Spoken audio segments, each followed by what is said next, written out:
आपला व्यवसाय कुठलाही असो त्याला योग्य ग्राहकांपर्यंत पोहोचवण्यासाठी आम्ही नेवास्कर न्यूज सोबत आपली जाहिरात करा।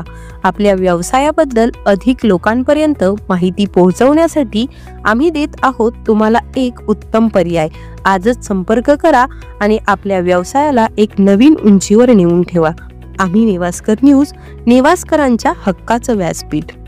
नेवासा शहरात हातभट्टी दारू विक्री करणाऱ्यांविरोधात पोलिसांनी मोठी कारवाई केली आहे। पोलीस उपअधीक्षक संतोष खाडे यांच्या मार्गदर्शनाखाली ही कारवाई पार पडली।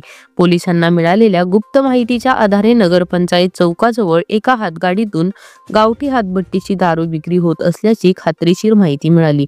यावर तातडीने नेवासा पोलीस स्टेशनचे प्रभारी अधिकारी संतोष खाडे यांच्या नेतृत्वाखाली सहाय्यक फौजदार नागरगोजे, पोलीस कॉन्स्टेबल करंजकर, वैद्य बोडके आणि पंचासोबत छापा टाकण्यात आला। कारवाई दरम्यान आरोपी अमोल शामराव कुसळकर राहणार नेवासा खुर्द याला रंगेहात पकडण्यात आले। त्याच्या ताब्यातून 20 लिटर गावठी हातभट्टीची तयार दारू अंदाजे किंमत 2000 रुपये इतका मुद्देमाल जप्त करण्यात आला।